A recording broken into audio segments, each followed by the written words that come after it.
Hello, my name is Cindy, and I need to tell you what happened. Have you ever had to draw a line in the sand? A line so absolute, so definitive, that you know crossing it will change everything forever. A line that, once drawn, might shatter your world, but failing to draw it would mean shattering your own soul. I drew that line, and I did it with the cold, hard weight of the law. Most people who hear my story call me a monster, a villain, the wicked stepmother from a twisted fairy tale. My husband, well, my now estranged husband, used words like unforgivable and cruel. His family has disowned me. My own friends are divided. But they weren't there. They didn't see what I saw when I walked through that bedroom door. They didn't feel the air leave their lungs, the world tilting on its axis as a sacred space, a memorial to my soul, was reduced to garbage and ash. You see, before I was a stepmother, I was just a mother to a wonderful, bright, funny boy named Leo. He was my entire world. And then, in the blink of an eye, a drunk driver on a Tuesday afternoon, he wasn't. For 3 years, I existed in a gray fog of grief. Leo's room remained untouched, a perfect time capsule of his 14 years on this earth. It was my sanctuary. It was the only place I could still feel him. Then came Mark. He was kind, patient, and he saw past the grieving shell I had become. He had 2 teenagers of his own, Aspen and Finn, from a previous marriage. I thought maybe this was my second chance, a chance to build something new, to feel the warmth of family again. I was naive. I thought love and patience could conquer all. I was wrong. What I learned is that some acts aren't mistakes. They're declarations of war. And when my stepchildren declared war on my son's memory, I responded with a force they never saw coming. This isn't just a story about revenge. It's a story about justice, about boundaries, and about what a mother is willing to do to protect the memory of her child. Before we embark on this incredible journey together, I have a small, heartfelt favor to ask. Please subscribe to my channel, give this video a thumbs up. It costs you nothing, but means the world to me. And let me know in the comments which beautiful corner of the world you're watching from. Your support truly makes all the difference. When Mark and I decided to take the leap and have me and my things move into his house in suburban Portland, Oregon, the biggest point of contention wasn't closet space or kitchen gadgets. It was Leo's room. My house, the one Leo grew up in, was saturated with memories, and I knew I couldn't stay there. But I couldn't part with his things. Not yet. Not ever, maybe. Mark, in a gesture that at the time felt profoundly understanding, offered up the spare bedroom at the end of the upstairs hall. "It can be Leo's room," he'd said, his voice soft. "A place for you to keep his things safe. A place for you to go when you need to." So we moved him, piece by painstaking piece. His worn oak desk where he'd spent hours building intricate Lego Star Wars models. His bookshelf, crammed with fantasy novels, their spines cracked from countless rereads. The navy blue walls we'd painted together one summer, on which we'd hung a detailed star map that glowed in the dark.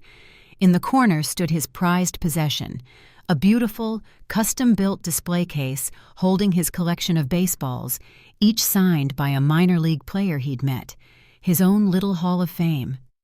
Every item was a story, a laugh, a moment frozen in time.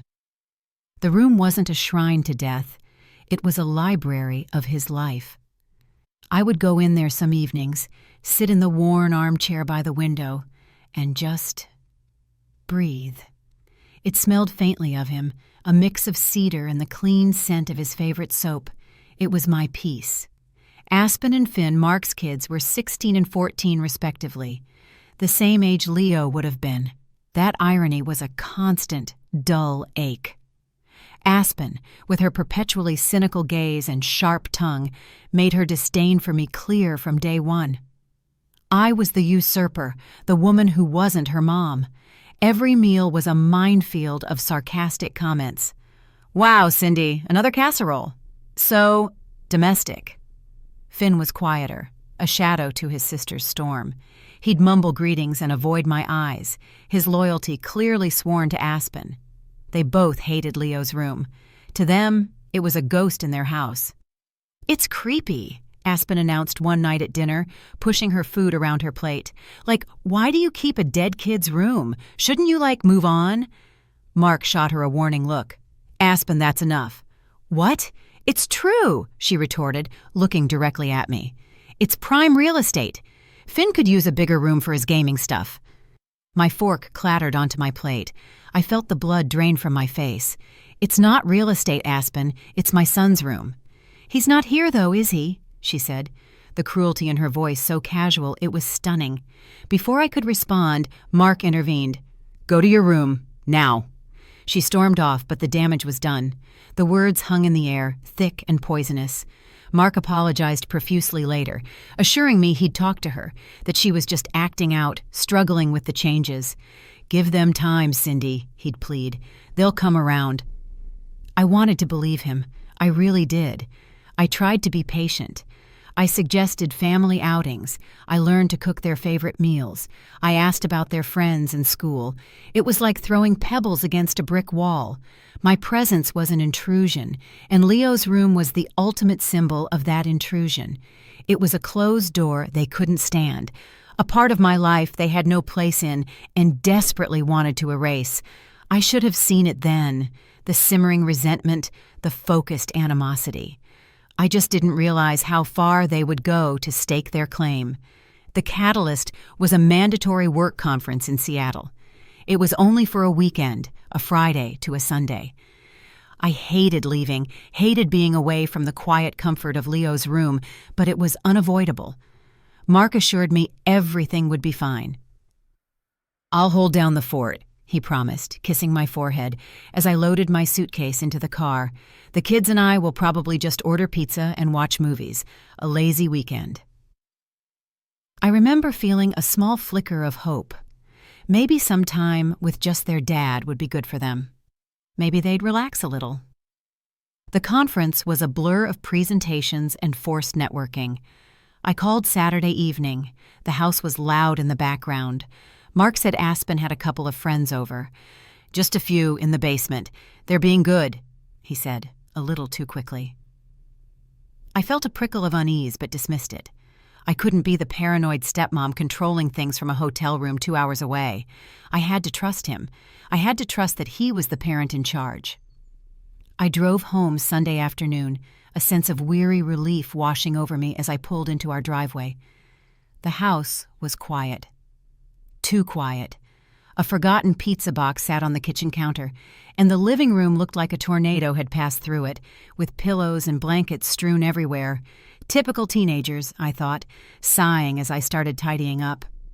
I carried my suitcase upstairs, my feet heavy on the steps. I passed the kids' rooms. Their doors were closed. Then I reached the end of the hall. The door to Leo's room was slightly ajar. A cold dread, sharp and immediate, seized my heart. I never left it ajar, ever. I always closed it gently, a silent good night. My hand trembled as I pushed it open. The scene that met my eyes will be burned into my memory until the day I die. It wasn't just messy, it was a violation, a desecration. The star map on the wall was ripped, with crude words and symbols scrawled across it in what looked like black permanent marker. The books had been pulled from the shelves, their pages torn, spines broken, tossed into a heap in the middle of the floor. The Lego models, the Millennium Falcon he'd spent a month on, the X-Wing he was so proud of, were smashed into 1,000 tiny pieces, ground into the carpet. But that wasn't the worst of it. The display case for his baseball collection was shattered. Shards of glass littered the floor like jagged ice. And the baseballs, they were gone. All of them. In their place, inside the broken case, was a single, filthy, mud-caked softball. A message, a replacement, an insult so profound it stole my breath. I sank to my knees, a sound escaping my throat that was half scream, half sob. I crawled through the wreckage, my hands brushing over the torn pages and shattered plastic. I touched the splintered frame of the display case, my fingers coming away sticky. It looked like soda had been poured over everything, a sticky, dark residue coating the fragments of my son's life. This wasn't a party that got out of hand. This wasn't teenage recklessness. This was deliberate. This was malicious. This was hatred given form. Every single act of destruction was personal, aimed like an arrow at my heart. They hadn't just destroyed a room of things. They had tried to obliterate a memory. And in that moment, something inside me shifted. The grief that had softened my edges for years began to cool, to harden, to sharpen into something that felt terrifyingly like steel. I don't know how long I knelt there amidst the ruins. It felt like an eternity. The initial shock gave way to a wave of white-hot rage that was so intense it made me dizzy. I stood up, my movement stiff, robotic. I walked out of the room, pulling the door closed behind me without looking back. I couldn't bear to see it for another second. I went downstairs and found Mark in his home office, noise-canceling headphones on, focused on a spreadsheet. He didn't even hear me come in. I reached over and pulled the headphones off his head. He jumped, startled. "Cindy, you're back! How was—" He stopped when he saw my face. The look in my eyes must have been terrifying. "What's wrong? You look like you've seen a ghost." "Worse," I said, my voice eerily calm. "I want you to come upstairs. I want you to see what your children did while I was gone."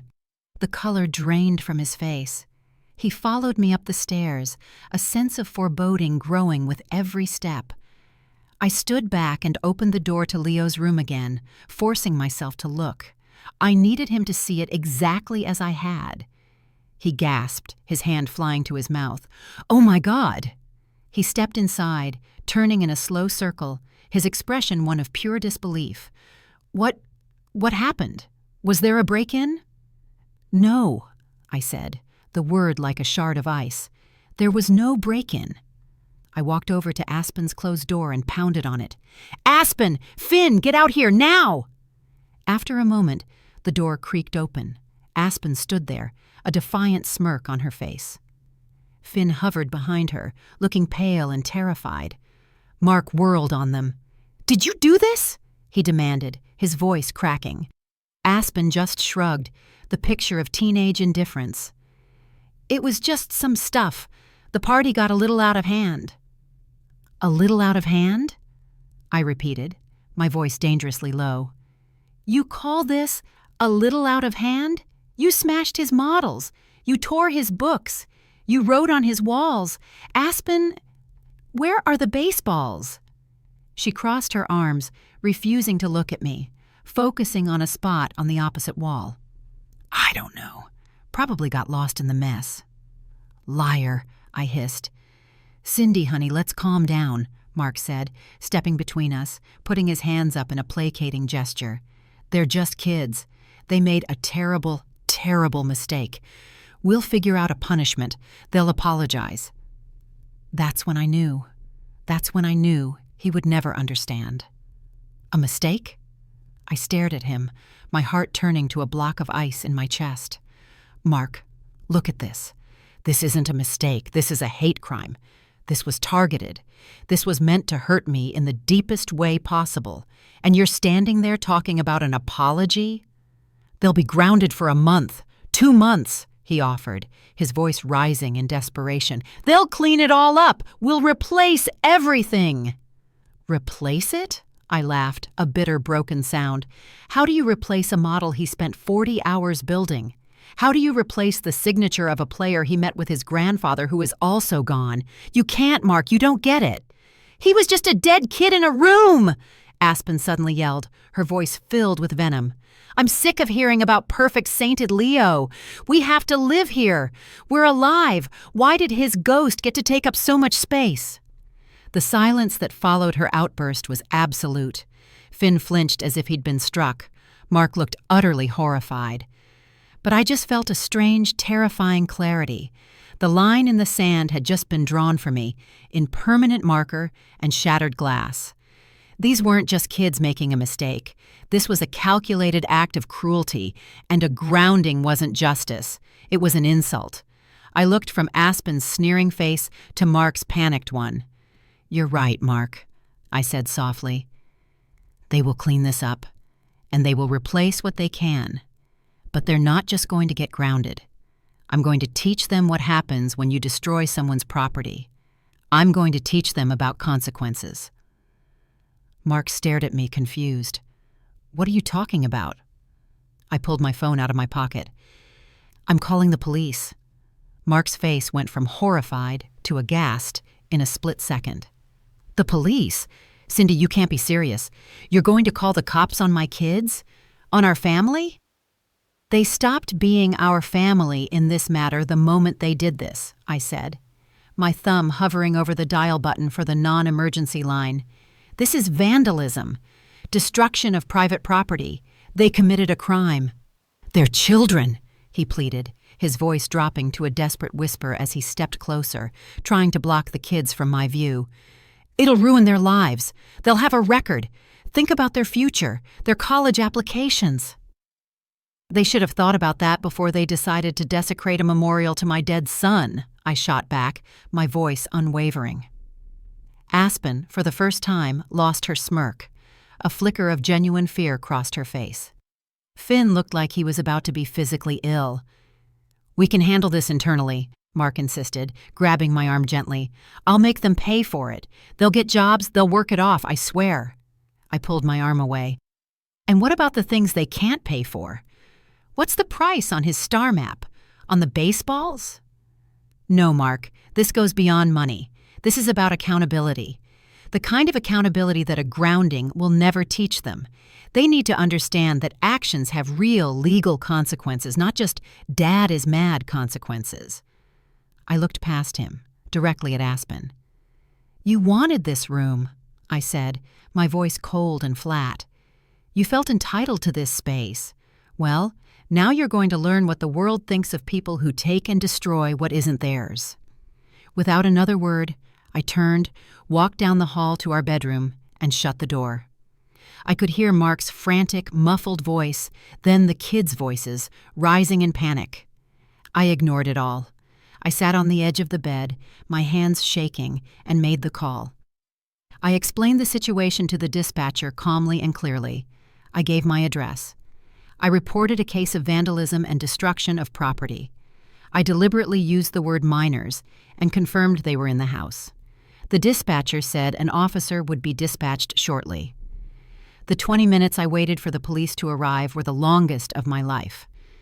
Mark knocked on the door, begging me to reconsider, to hang up, to tell them it was a mistake. I didn't answer. I could hear Aspen crying now, loud, panicked sobs. The defiance had completely vanished, replaced by the terror of a child who had pushed a boundary too far and was now facing an unknown adult world of trouble. Finn was silent. When the doorbell rang, the sound echoed through the silent house like a gunshot. I stood up, took a deep breath, and walked out to meet them. A uniformed officer, a woman named Officer Davies with a calm, professional demeanor, stood on the porch. Mark was right behind me, his face a mask of misery. "Ma'am, you called about a vandalism complaint?" she asked. "Yes, officer. Please, come in," I said, my voice steady.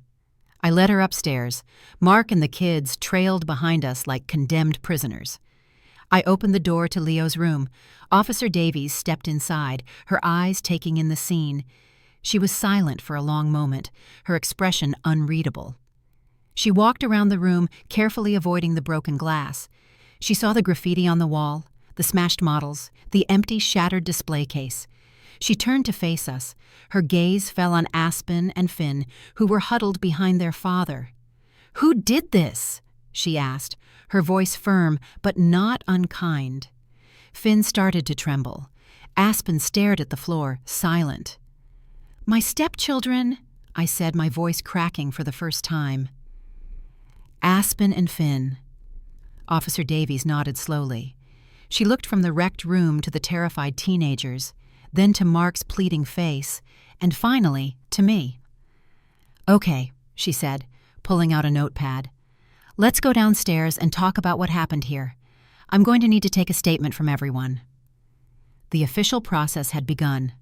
There was no turning back. In that moment, standing in the doorway of my son's ruined room, I had chosen justice for Leo over the fragile peace of my new family.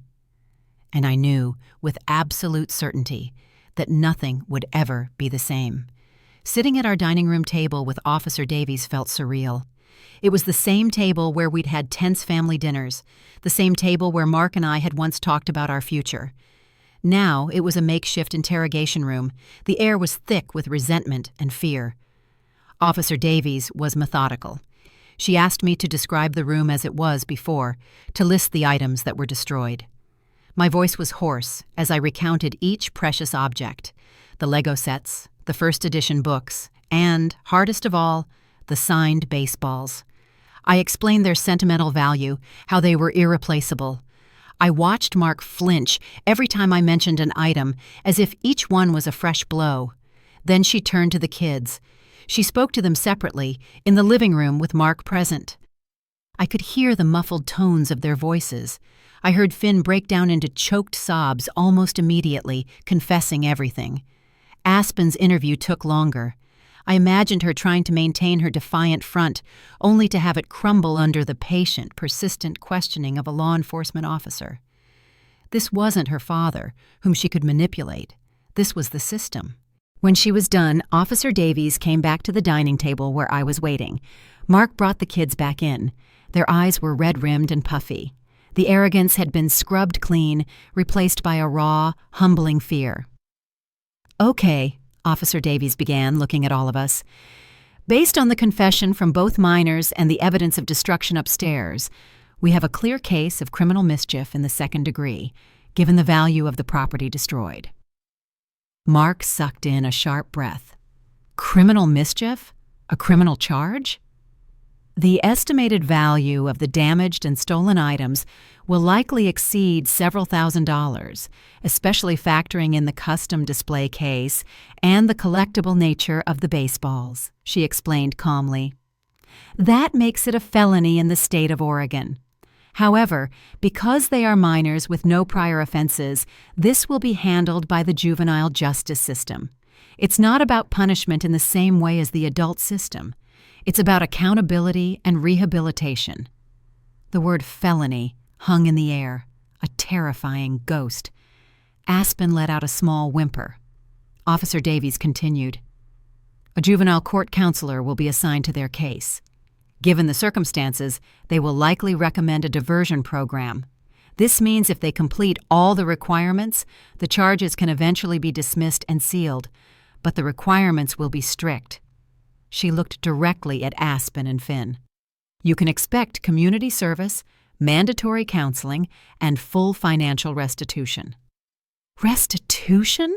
Aspen whispered, her voice barely audible. "Yes," I said, speaking for the first time.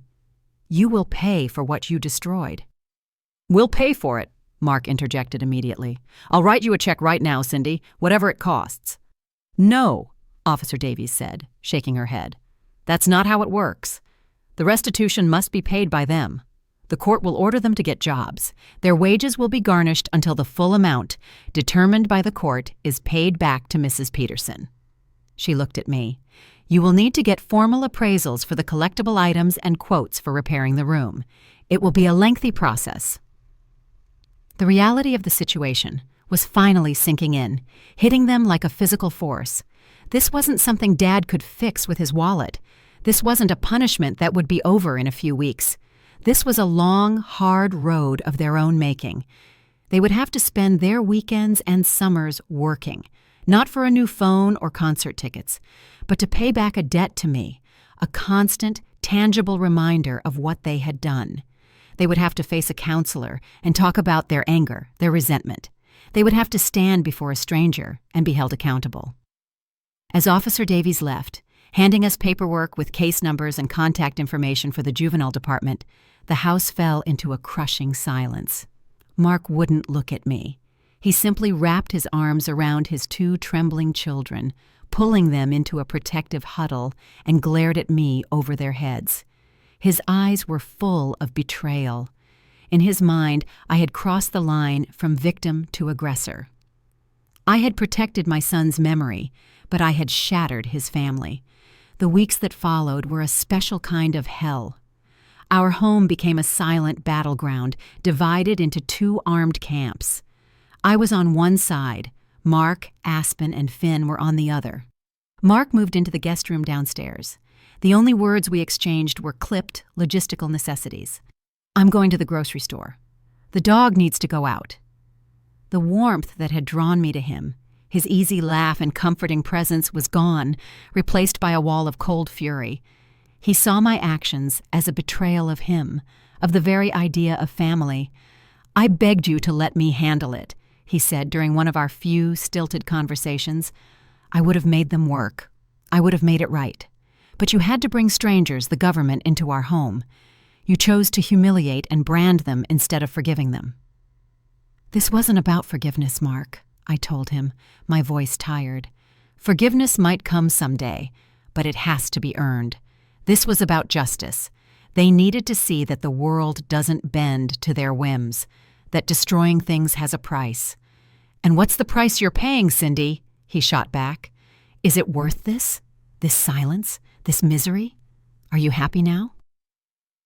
I had no answer for him. The legal process moved forward with bureaucratic slowness. We were assigned a juvenile court counselor, a weary-looking woman named Ms. Albright, who had seen it all. We had mediation sessions in a sterile, windowless office downtown. I had to sit across a table from Aspen and Finn and listen to them give forced, stilted apologies that Ms. Albright made them rehearse. "I am sorry for destroying the items in the room," Aspen mumbled, reading from a piece of paper, her eyes fixed on the table. It meant nothing. The hardest part was calculating the restitution. Repairing the walls and replacing the furniture was straightforward. I got quotes from contractors. But the collectibles were a nightmare. I spent hours online and on the phone with sports memorabilia experts, sending them photos of the baseballs from before the incident, trying to get them appraised. Each call was a fresh stab of grief. I had to put a dollar value on a memory, a price on a piece of my son's joy. The final tally was staggering: $14,750. When the amount was read aloud in Ms. Albright's office, Aspen gasped and Finn went white as a sheet. Mark just shook his head, looking at me with pure disbelief, as if I had fabricated the number to be vindictive. The court order came down. Aspen, being 16, was ordered to get a part-time job immediately. Finn, at 14, would have to find a summer job as soon as school let out. A percentage of their earnings would be automatically garnished and sent to a court account, which would then be transferred to me. They were each assigned 100 hours of community service and would attend weekly counseling sessions, both individually and together. Aspen got a job bussing tables at a greasy diner on the edge of town. She'd come home late, smelling of fried food and bleach, her face sullen and exhausted. She'd throw her meager tips into a jar on the kitchen counter, the only money she was allowed to keep. There was no more shopping with friends, no more new clothes. Her entire existence was now school and work. Finn spent his Saturdays doing yard work for an elderly neighbor, raking leaves and cleaning gutters. He was quieter than ever, retreating into himself. Sometimes I'd catch him looking at the closed door to Leo's room with an expression I couldn't quite decipher. It wasn't anger anymore. It looked more like shame. The checks from the court started arriving once a month.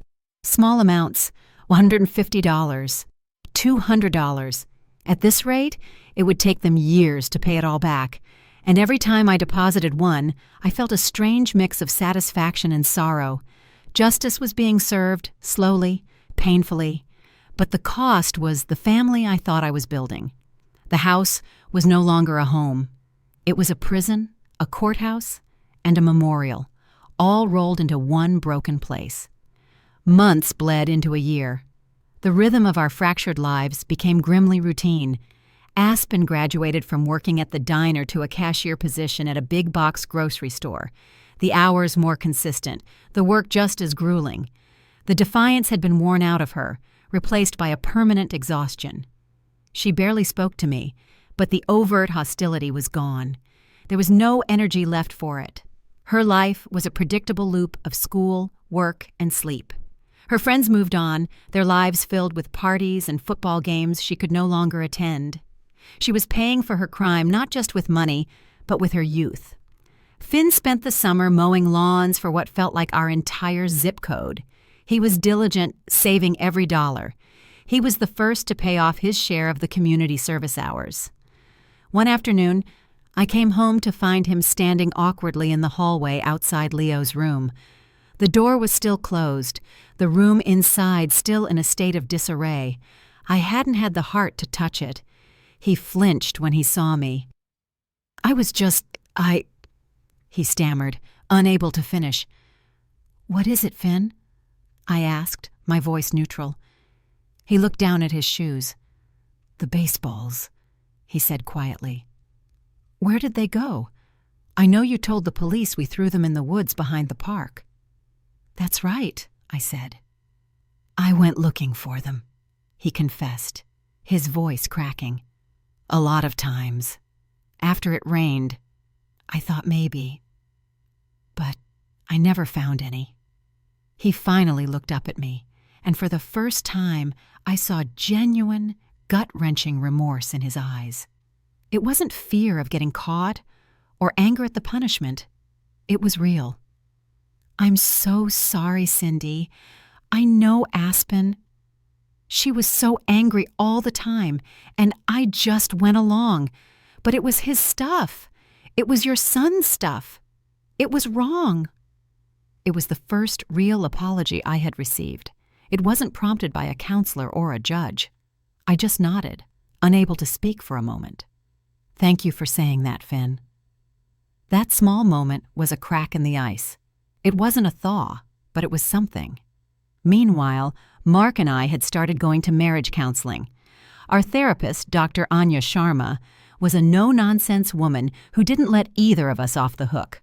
She made Mark confront his tendency to enable his children's behavior and his refusal to see the depth of my pain. She made me confront the fact that my rage, however justified, had become a shield I was using to keep everyone, including him, out. "You had every right to demand justice, Cindy," she said in one session. "But justice and healing are two different roads. You can't live at the scene of the crime forever." She was right. Leo's room had become a monument to the worst day of my new life, not a memorial to his beautiful one. One weekend, while the kids were at work, I finally opened the door. I bought boxes. I started packing. I carefully sorted through the debris, salvaging what I could.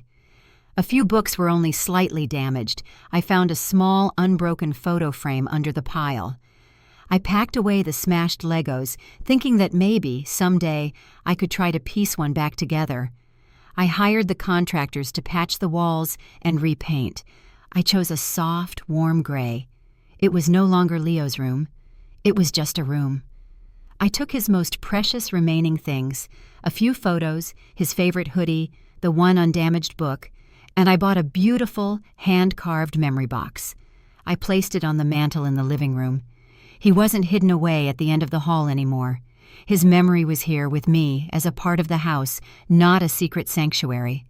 It was a different way of remembering, a new beginning. So where are we now? It's been 2 years since that awful day. The restitution is not fully paid, but the monthly checks still arrive without fail. It's a constant, sobering reminder for all of us. Aspen is in her first year at a local community college, still working at the grocery store to pay her tuition and her remaining debt. She's quieter, more mature. We don't have a warm relationship, but we have a civil one. We can exist in the same kitchen without the air crackling with tension. There's a grudging respect, I think. She learned a lesson she never would have learned otherwise. Finn is thriving, oddly enough. Facing the consequences head-on seemed to free him from his sister's shadow. He's on the debate team, has his own friends, and is saving up for a car. He sometimes asks me questions about Leo, simple things like what music he liked. It's his way of trying to understand, of trying to mend. And Mark? We're still together. We're still in therapy. It's not the easy, blissful love we had at the beginning. It's something more complex, more scarred. It's a choice we make every day to see past the hurt and work on the future. He understands now, in a way he couldn't before, the depth of what I lost and why my reaction was so fierce. He's learning to be a father who holds his children accountable, not just a father who protects them. I don't regret calling the police. Not for a second. I did it for Leo. I did it to honor the life he lived and the space he deserved to hold, even in his absence. I did it for myself, to affirm that my grief was valid and my boundaries were not negotiable. And in a strange, painful way, I think I did it for them, too. I forced them to confront the ugliness in themselves and grow up. It's not a happy ending. It's not a fairy tale where we all hug and forget. Our family is a mosaic, pieced together from broken parts. But it's real. And sometimes, a real, complicated, and hard-earned peace is worth more than a simple, easy happiness ever could be. Bookshelves and a fireplace mantel with a few picture frames. The mood is pensive, intimate, and deeply compelling, not defeated, but strengthened by hardship. Shot on a Sony A7 IV with an 85mm f1.4 lens, creating a shallow depth of field, sharp focus on her expressive face.